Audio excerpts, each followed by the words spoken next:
international guests as well. So Amazing. people from India as well and Yeah.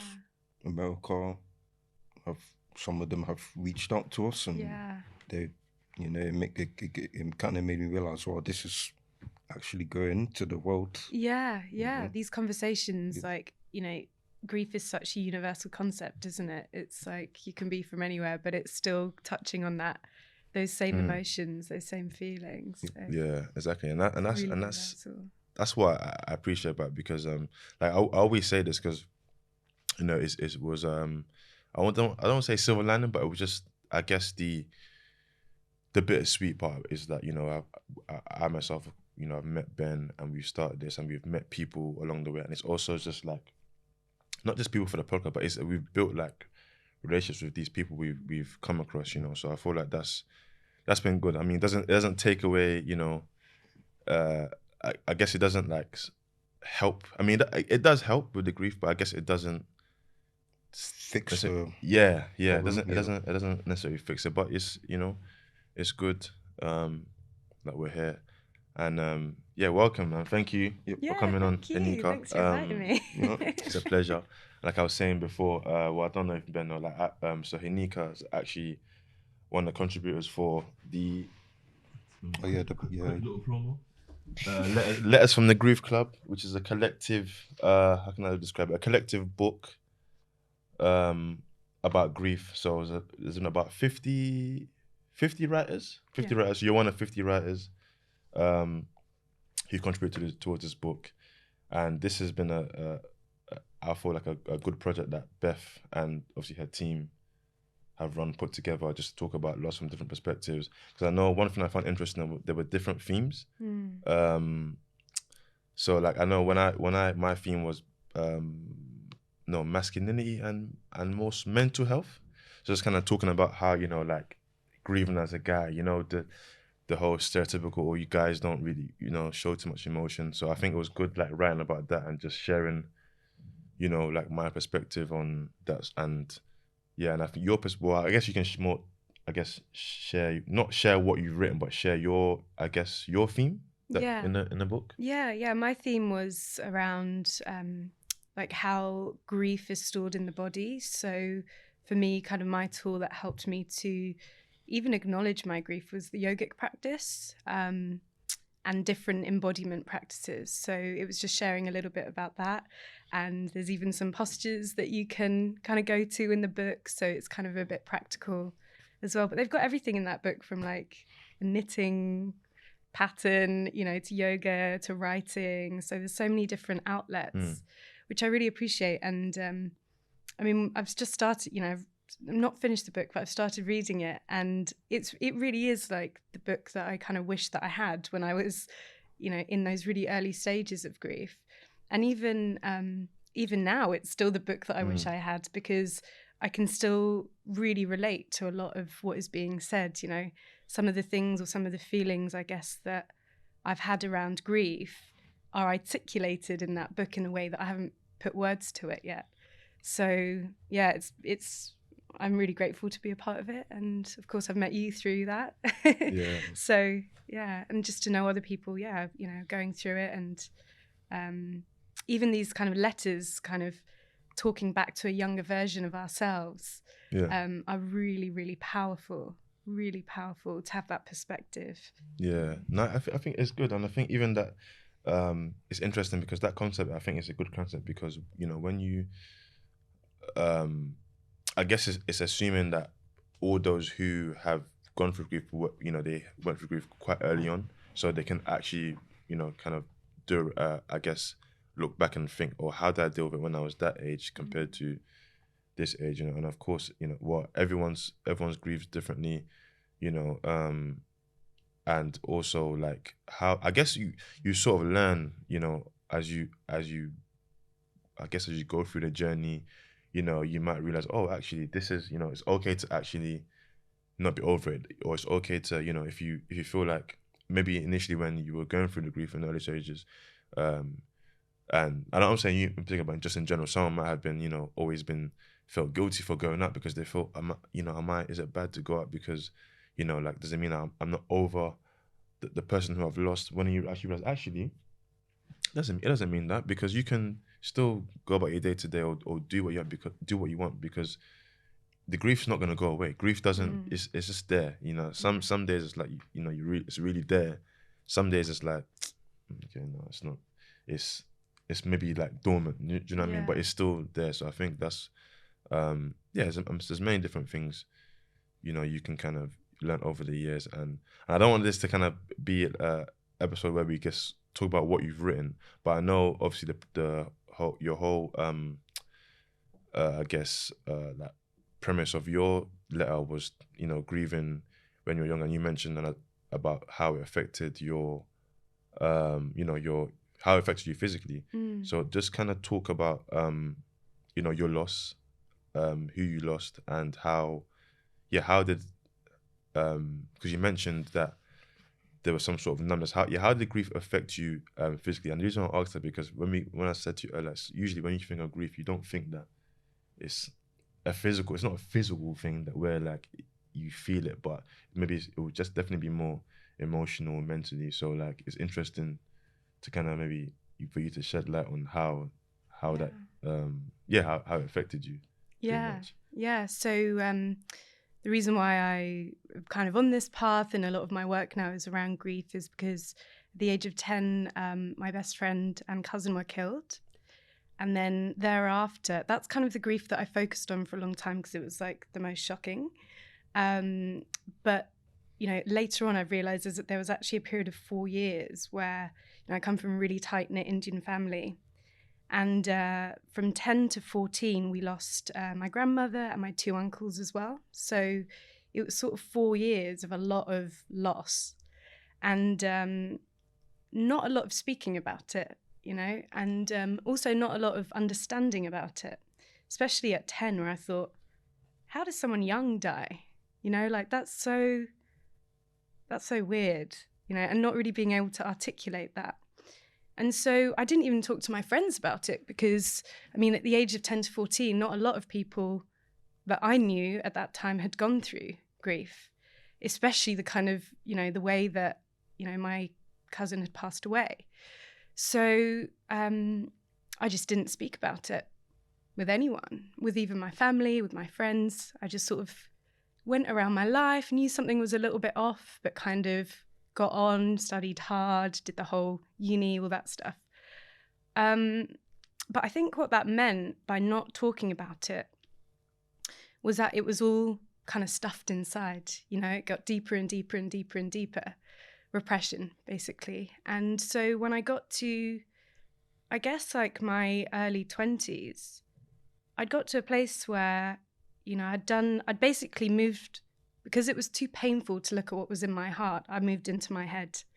So I did, I studied law, did the whole job thing, and I got there and I thought, I've ticked all the boxes that I thought, society gives you to be happy, peaceful, all that thing.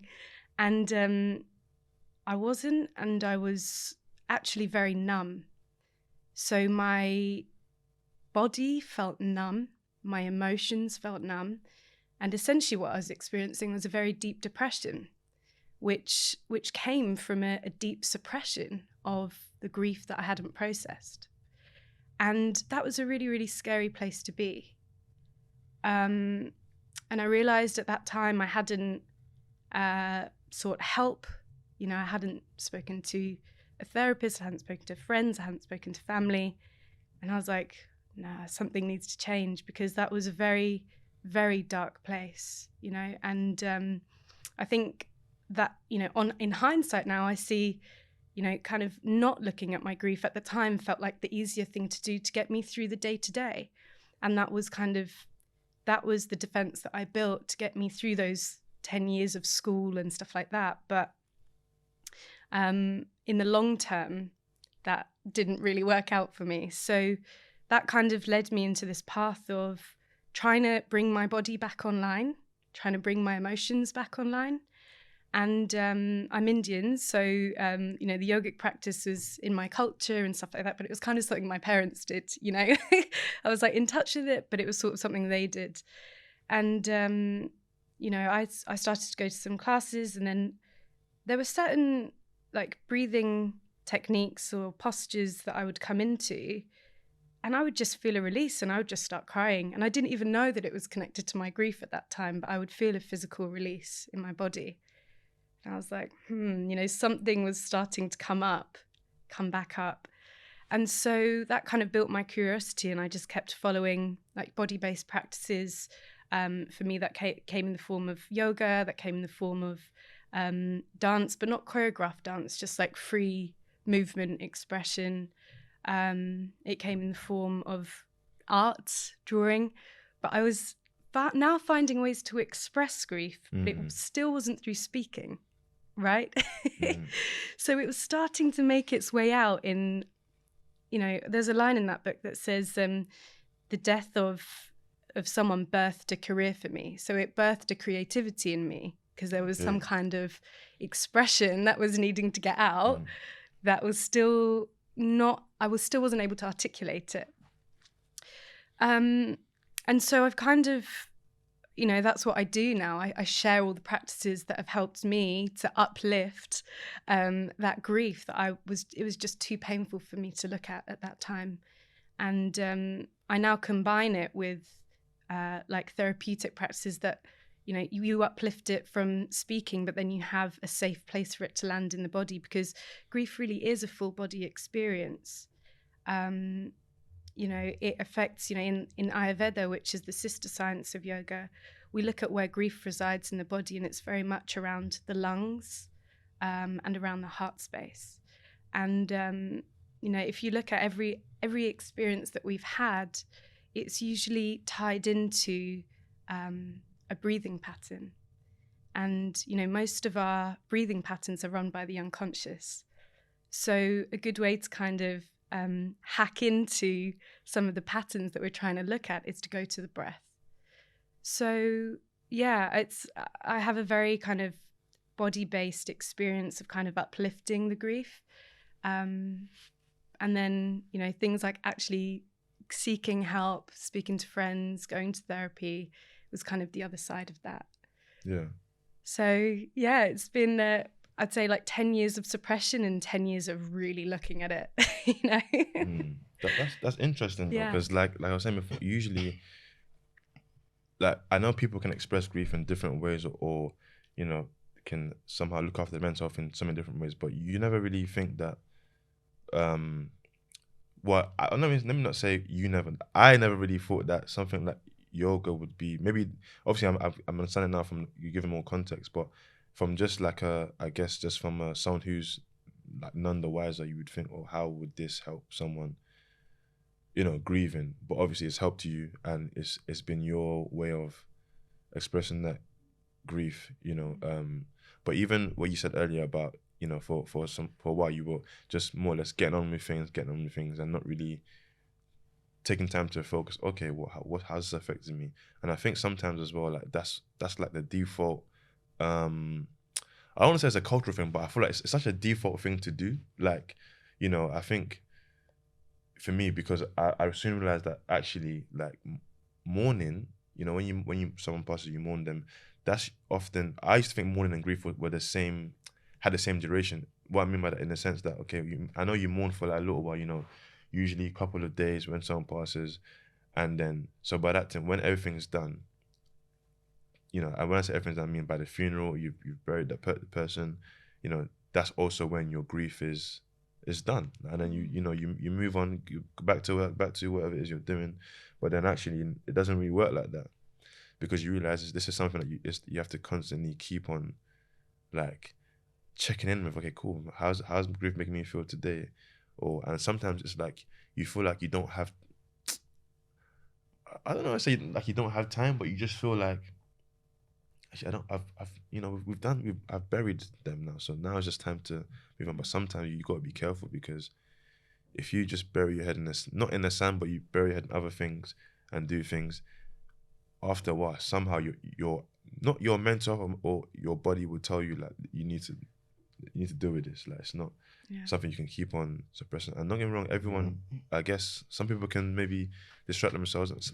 Maybe it helps for some people, You know, I'm not saying it's a bad thing to just continue getting on with things because everyone's circumstance is different, you know, but I feel like it's important to, like, however that may be, you know, make time for, to express that, you know. So like in your case with yoga, like how has that, you know, how has that changed your, well, I guess, has it changed your grief? Or if it has, how has it changed your grief? Because I know grief never, it doesn't go away, I know that, but has it helped in terms of, you know, making it easier to deal with now? Or do you still feel like it's still quite heavy, you know, when you first lost?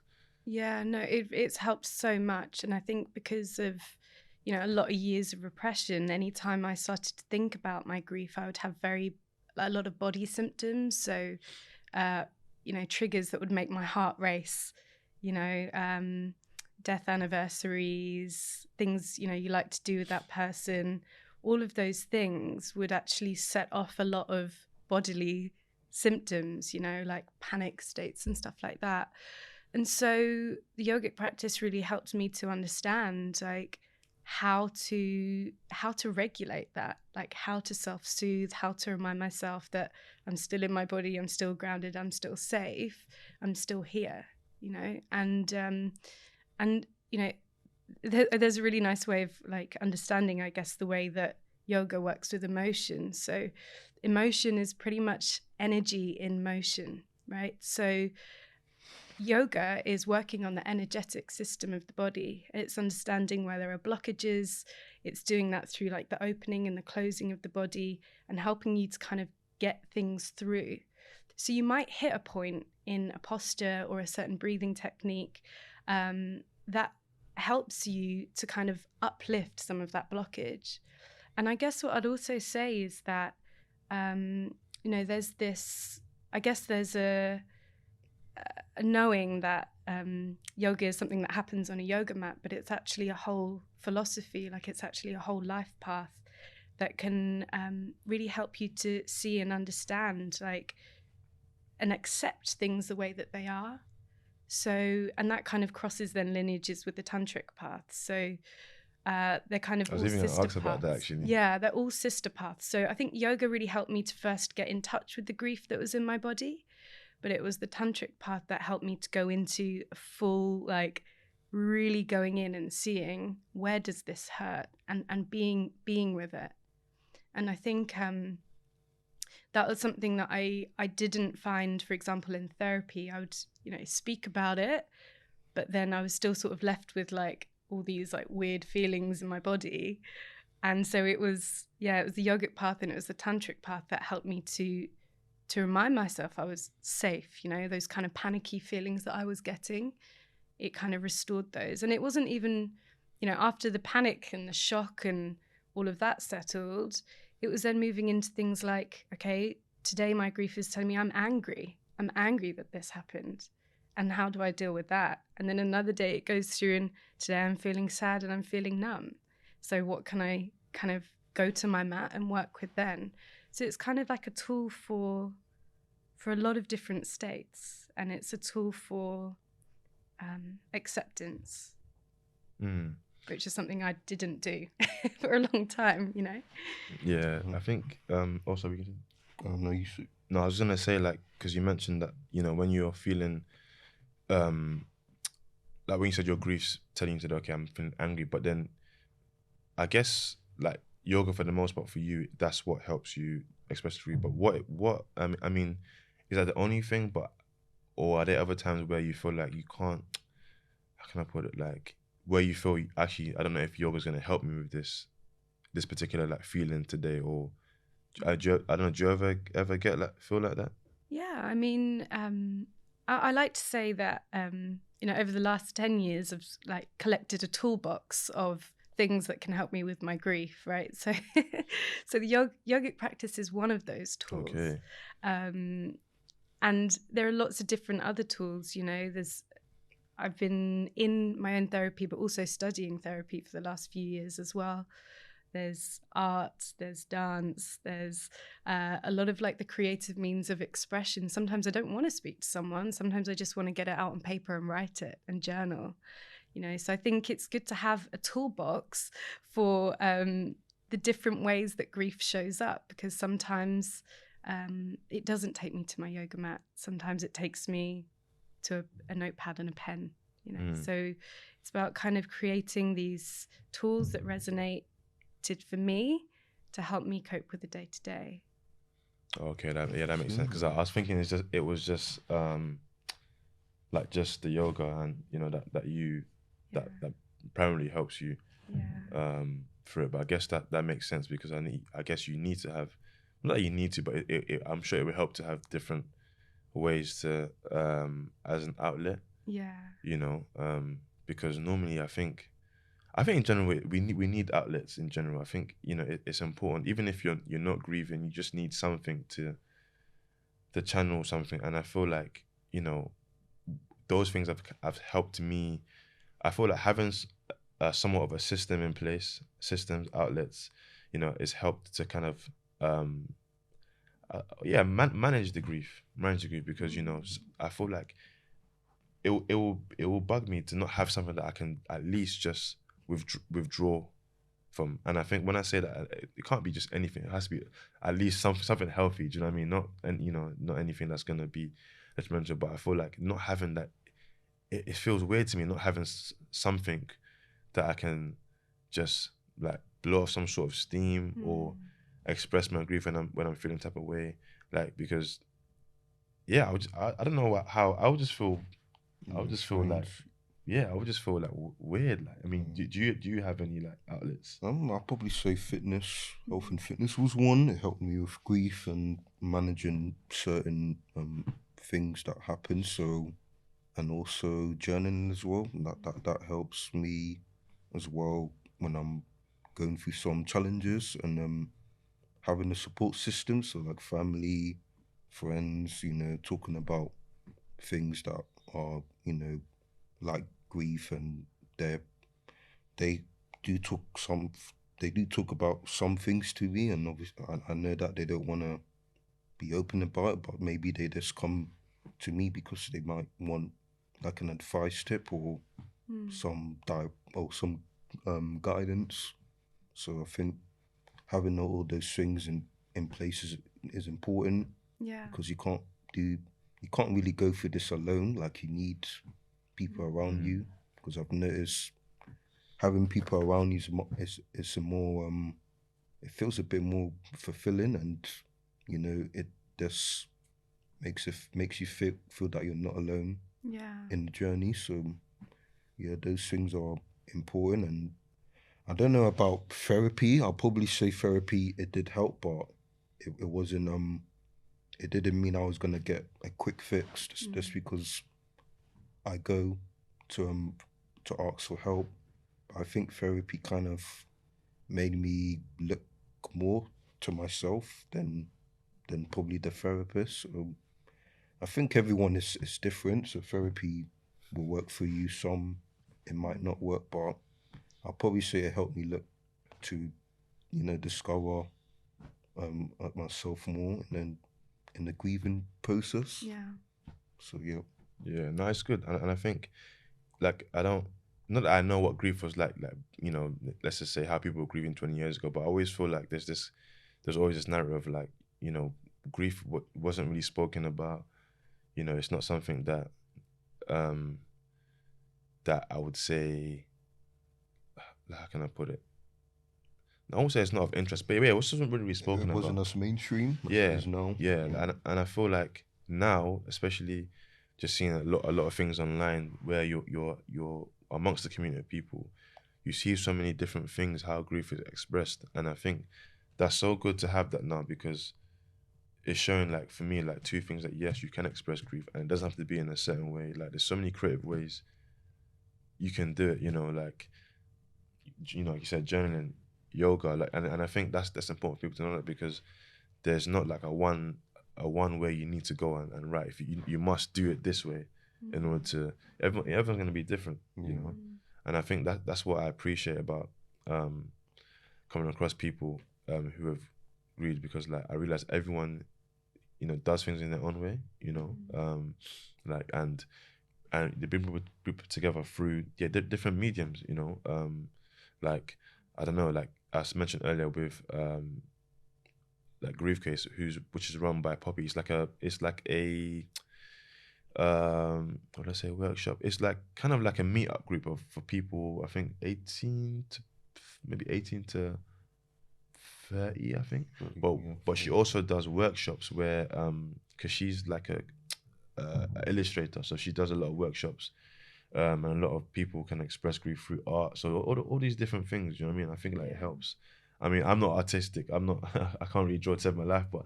But my point is that like for someone who like likes that, that's, you know, they have something for them. You know, for someone who maybe again likes yoga, that's something for them. You know, I mean, I'm not saying I can never try yoga, but I think I went to one yoga class once, and that was my last, because I went in there thinking this is gonna be a breeze. Like all I've got to do is just sit down, cross my legs for a few minutes. Yeah, and then the instructor was like, well, do this kind of and I was like, yeah, I was humbled. Let's just say that. Yeah. Like it wasn't as easy as I thought it was, because it's just I mean, I don't understand it from a I guess like in depth, but like I know with you, yeah, because I know, yeah, tantric yoga. What's the difference between that and like normal yoga? Yeah, so they are sister paths, so they're not, you know, totally different things. So there's lots of different kind of paths of yoga. There's lots of different styles of yoga. There's yoga as asana, which is the postures. There's yoga as breathing techniques. There's like different lineages. And so Tantra is like the sister path of yoga. And there's a lot of, you know, as soon as people hear the word Tantra, they immediately think sex.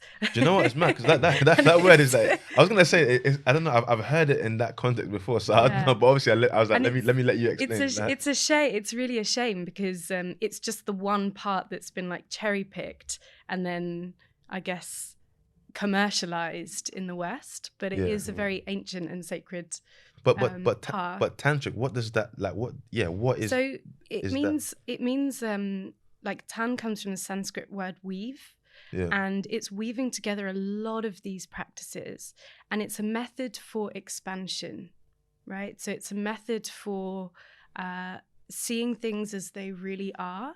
It's the path of love and acceptance, and it's a path that is really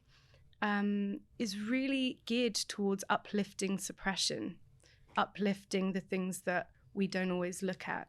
So I think one of the reasons why it's got, you know, kind of mixed up with the sex thing is because it just sees sex as a part of life. It just sees grief as a part of life. It's not something that, you know, is closed behind doors. It's something that is open, and that we are given tools to deal with it. So it has a lot of rituals, right? It has a lot of rituals that we can go to help us go through these processes that are the full spectrum of life. And I never have come across like a philosophy that has been that open and that kind of, guiding, you know, in a way. So for me, like when, you know, the yogic path is where I started and the tantric path is where I ended up.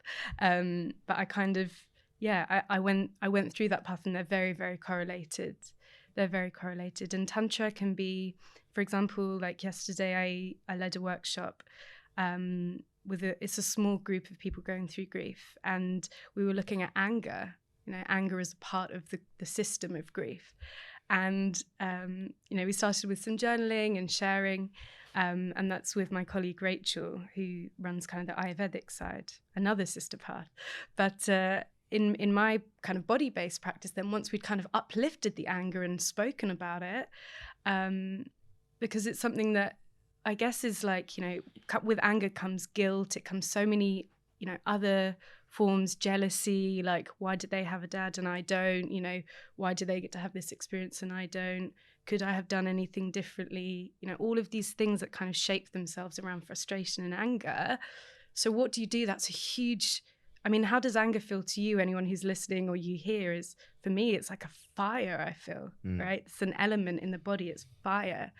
And if we don't direct that fire, it can manifest in different illnesses in the body. It can manifest in, you know, like loose tummy. It can manifest in, you know, acne. It can manifest in stomach problems, lots of different ways that heat can manifest in the body. So the body-based practice that we then did was an incredible practice called dynamic meditation, and you can go online and you can find it, and you can do it, or you can find somewhere that's doing it near you. But it's pretty much a practice that allows aggression to be there. So there are 5 different stages. The first stage is hacking into the breath. So it's creating an irregular pattern of breath. I mentioned is that 5 stages of the Tantric yoga? So this is the 5 stages of dynamic meditation, which is a form, it comes from the Tantric lineage. Yeah. So the first one is irregular breathing. So kind of hacking into the system of like, the patterns that we create around experiences that are tied into the breath. Mm-hmm. Once you do that, the second stage is explode. And explode is where you allow anger, grief, suppression, all of that stuff to come out. It's like kicking pillows, punching pillows, screaming into tissues, like let it fully be there, because we just don't have spaces to allow anger, unless you're in like a gym and you're punching something. We just don't have spaces to really let anger be there. And it's just another emotion, just like happiness, just like, sadness. It's just another emotion. It's another path. It's another piece on the path to, grief. So, and it kind of goes through these stages then of, it's created because the person who created it saw that it's very difficult, when you're sitting cross-legged with your eyes closed in meditation, it's very difficult to access things like anger then. You're in a very lovely yoga class and it's all lovely peace and stuff like that. How do you still access anger? So it gives you a space to let it come. And I always say, even if you're not feeling angry, because we think if I express my anger, I'm an angry person, I don't want to be an angry person. It gives you the tool that if you just allow your body to kind of, exert itself, then things will start to come up. Things that maybe annoyed you like 10 years ago will come up. Things from your grief that happened, long ago or not long ago will come up. So it's a method of kind of drawing stuff up, right? And it's not only bringing them up, it then gives us a tool to like integrate them back in. So it allows us to be a witness to our anger rather than in the anger and unable to control it, right? So it's a technique of seeing things. Mm-hmm. And then, the final stage is restoring in the body a sense that you can be angry and still have joy. You can be going through grief and you can still, enjoy things in life. So it's a technique which teaches us that, we can have different emotions and we don't need to feel guilty about them. We can have the full spectrum of emotion. And I think for me, that's been very, very powerful because, I thought, how can I be happy when these people have gone? Or like I feel guilty of enjoying something. And I'm like, should I be grieving? And so it's kind of this technique where we learn like, okay, I can express anger, but literally like 10 minutes later, I can express joy, right? So it's really teaching the body on even a molecular level, your hormonal levels are changing. We're creating new patterns in the body for us to embody the experience of grief and land safely. So I hope that explains a little bit more. I get it, like you guys should come to one of my workshops. To be fair, I would give yoga a go again, but I'm just like I said the last time, like it didn't end well. Where like because I thought, okay, this is gonna be.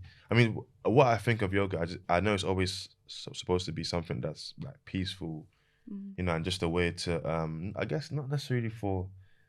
Would I say physical exercise? It's just something to do that's a meditation. Yeah, I think there's types of yogas as well. Yeah. So there's yoga stretch as well, and I think there's meditation. There's stretch as well. So yoga stretch. Yeah, so they do. I'm sure they do some kind of stretch. Yeah. I think that's what I did. So it was more so, and I don't know if the yoga you do is it how can I describe it like like the workshops you run, for example, is there a thing where you have the people you're speaking with, and are they kind of following the exercises that you're demonstrating, or what does it usually entail? Like So the workshops? we actually have like a specific program for grief called Loss and Love, which we run twice a year. And in this program, you remember that toolbox that I said, this toolbox of different techniques that you can experience and take the ones that work for you. And then, hopefully you'll go away from, it's a 5-week program. Hopefully you'll go away from the program kind of learning which ones work for you. But it's a mixture of going through the 5 stages of grief, and you might have heard of those different stages, but each week we look at the different stages: shock, denial, anger, sadness, depression, and acceptance. And we journal on them. We then have a space to share, and then we have a body-based practice, which is the part that I will demo, explain, give you a bit of like the context of where it's come from, how it works, and then we'll go for an experience of actually doing it. And at the moment we're doing these online, so we have people from the UK, we have people from the US, we have really different ages and ranges. We have a specific one that's just for sibling loss, because both myself and the partner that I run it with, Rachel, experience like the loss of cousins and siblings, and we couldn't find a space that was just for that, because it's a very unique type of grief in itself. And the program that we're running at the moment, it mostly has people that have lost parents, but also it has people that are grieving in different ways. It might not just be death. It might be the grief that they have suffered from a heartbreak. It might be the grief that they have suffered from a form of relationship that they thought they would have, for example, with a parent that wasn't there, or that they didn't grow up with. And so I guess kind of going off on a bit of a tangent now, but I guess as the years have gone on, I've realized that grief comes up in a lot of different ways, in relationships, in things that like moved around a lot. So, moving away from a city, for example, you grieve that city, you grieve that life that you had with those friends.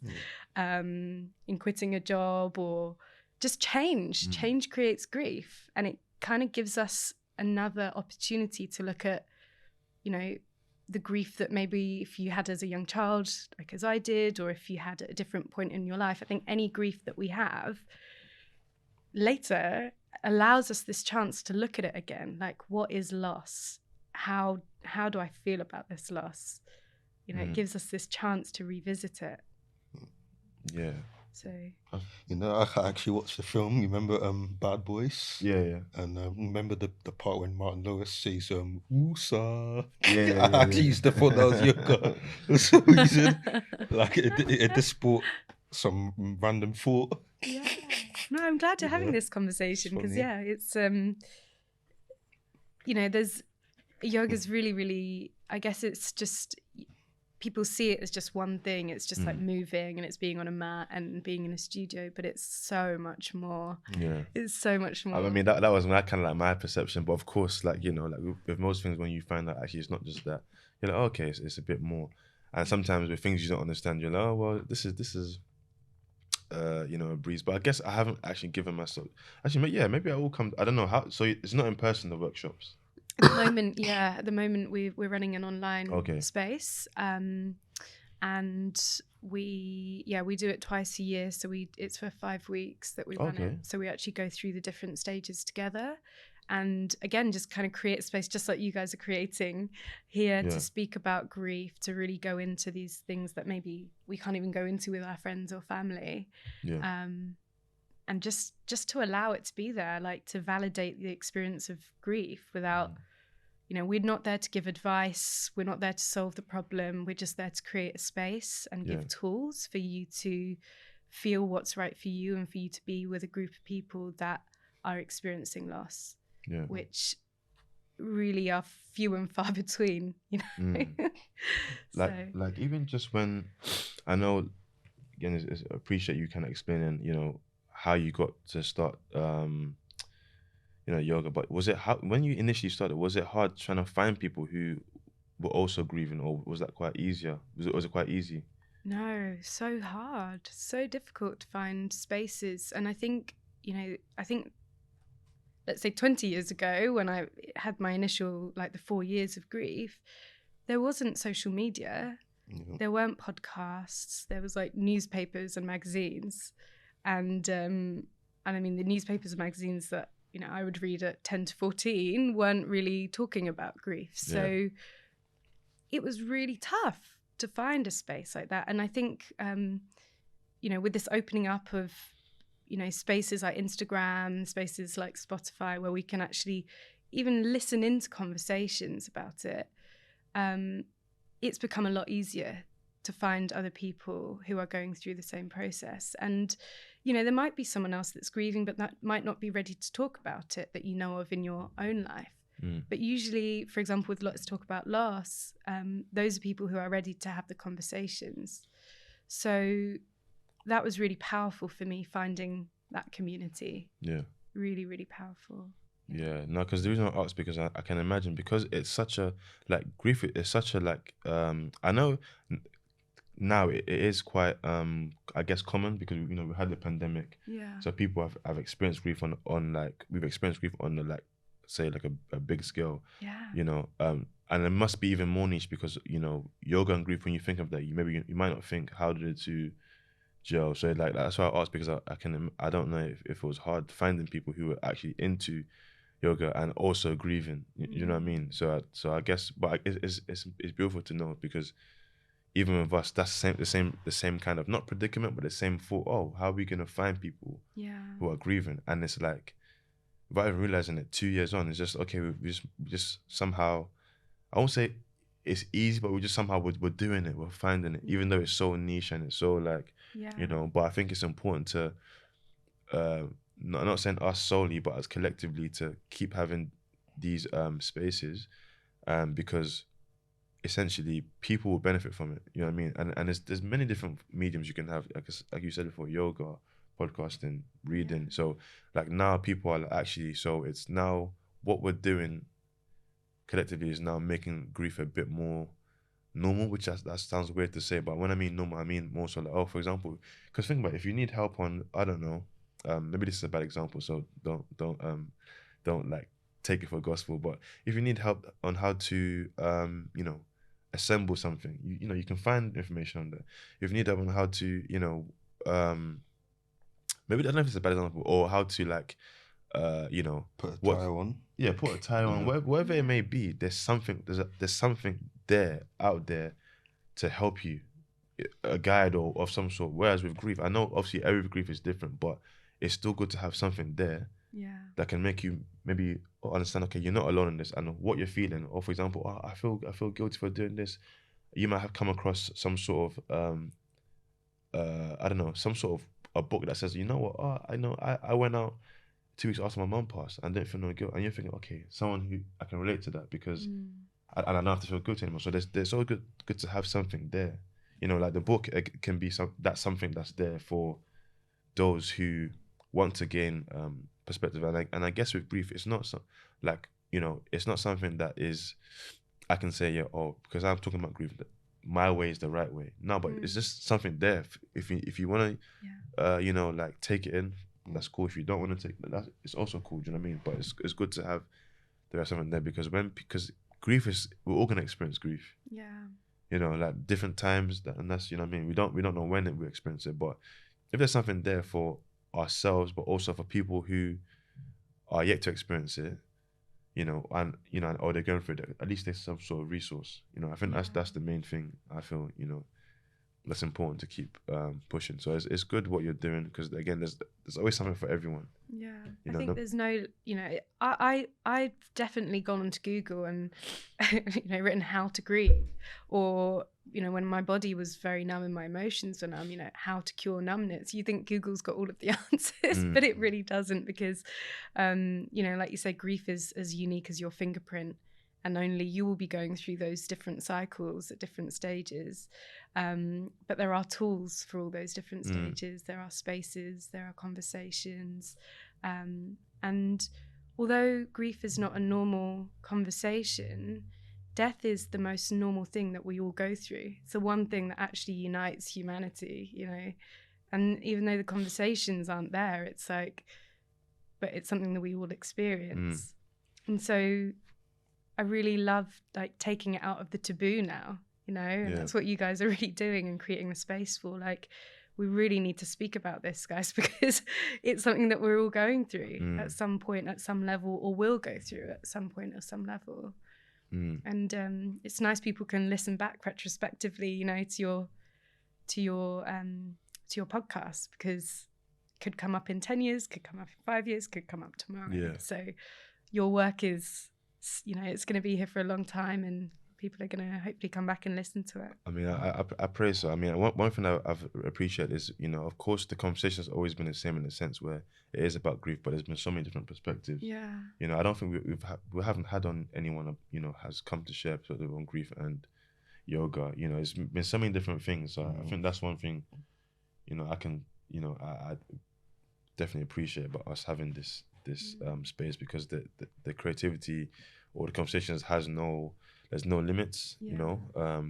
Obviously, like, I mean, there is limits in the sense where, of course, we will never want to invite anyone on who doesn't want to share, you know, anything about their grief, or they wanted to share at least certain aspects, and that's fine, you know what I mean? It's never, you know, one thing we don't, I mean, I think it's safe to say we don't, even though we talk about grief, and I guess about grief, but we never really go into, you know, how can I put it? We never really go into detail or ask our guests to talk, or how did they die, or how, you know what I mean? I mean, I guess that's not necessarily the important part. It's just, you know, how you're dealing with how you process. I mean, if they want to share it, that's fine. That's not a problem. But it's never something that we must push on, because, you know, it's just about, you know, treating things with sensitivity, because that might be something that, you know, people might not want to discuss, or, you know, like when you mentioned, you know, they were I'm not going to ask, oh, how were they, you know, because it's not just, you know, that's not, I won't say it's not important, but it's not like, I don't want to, you know, trigger, or I want you to just focus on what you want to share out of that grief. Do you know what I mean? Yeah. So that's. And I think, you know, how you mentioned earlier about, you think like once the funeral's done, then that's it, and you get on with life. Yeah. But I think that's sort of almost when the process begins, because that's when for me, that's when, like, I'm still going through shock, you know, during that time up until the funeral, and it's like the kind of the process of grief, and I guess understanding like the loss that comes over time. And so actually, I guess, I mean, I'll speak to anyone who has you know, has been close to anyone who has been killed. Like, there's nothing that can prepare you for that, you know, and there's a lot of different emotions that will come up with it, that will entail anger, frustration, sadness, injustice. Like, there's nothing that will prepare you for that, but there is lots that will prepare you for the grief that comes afterwards. Yeah, exactly. So, and there are spaces to talk about it. And it's, I think something actually I want to touch on about that is that I think the reason why I didn't speak about it for a long time is because I was so ashamed of it. I was so ashamed of the way that it had happened, that I didn't want to speak about it with anyone. And I guess for anyone that's listening that might have gone through that, there's nothing to be ashamed of. It's not something that you did, it's something that's happened to you. And, you know, there's a choice now. You know, you didn't get to choose that it happened, but there's a choice with, I guess, what we do with it going forwards.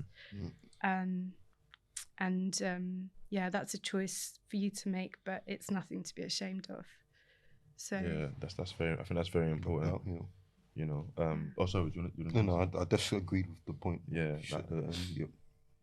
You know, and that's what we always try to, you know, tread carefully. As much as, you know, we are in this space, but we also want to be mindful and have that, I guess, emotional intelligence to, you know what areas to navigate in terms of conversation, and what areas to be like, you know, this is not necessary. It's not really necessary to, you know, go into, or you know what I mean. So I think that's always important. But and I do, you know, appreciate you like even coming and sharing. I don't know, like, it's not always an easy thing, you know. So I mean, in terms of concluding. Yeah, thank you for coming on. We appreciate it. And yeah, just on one last thing from the book. I mean, I'm not sure what chapter. Well, it doesn't matter. I'm sure if people pro the book, they'll find out what chapter. I don't even know what chapter my piece is in. It's somewhere. We're both somewhere in there. Yeah, somewhere. So, guys, letters from the Groove Club. As you can see, is that close up? Letters from the Groove Club. Link will be in the description. Henika and I are contributors somewhere. I'm not sure what chapter, but it's gonna be, well, by the time this comes out, I think it will be out, because I think this June. Yeah, I'm not sure what day in particular. I think it's 21st. Yeah, so by the time this comes out, this will be already. So like, hit the link in the description to pre-order, circulate amongst your friends, those who are grieving, those who, if you're not grieving, you want to just get some sort of insight, I recommend pre-order the book. And also, the more pre-orders, I think the more, I'm not sure exactly, the more that will be stocked in the I'm not sure exactly what they said. The more pre-orders, the more the more will be stocked in the bookshelf. I don't know, something along. It's gonna help. Yeah, exactly. So if you can pre-order, and thank you guys for listening. Henika, thank you for coming on. We appreciate it. Thank you. And do you have any upcoming projects? Or? The workshops. I know you. How can people get access? So I'm the founder of the School of Sensual Arts, and I basically share that toolbox of all the things that I've learned over the last 10 years to help uplift and look at grief, but also uplift anything that we're kind of keeping stuck down there. So we have a membership community that's Tantra Yoga. We have retreats that we do, and then we have this Loss and Love program that's every 6 months. The next one is in November 2022, but we will be running a free workshop the month before. So if you find me on Instagram, that's usually the best way to see what's happening. I'd be really, really grateful and really honoured to hold space for anyone who wants to explore some of these techniques with me. So. Brilliant. Yeah. No, thank you for that. And I'm sure, I mean, once we do this editing, I'm sure I'll make sure to put all the necessary links of, to the program and stuff like that. But that's a wrap, guys. So thank you for listening. Don't forget to subscribe. Follow us on YouTube. No, subscribe on YouTube. Follow us on Instagram. And just share about what we're doing. Because I said before, I feel like there needs to be a resource. So I'm not saying we're going to do the only ones, but if it will help someone, we're grateful. So that's a wrap. Have a great day, everyone. See you at some point. Yeah. All right.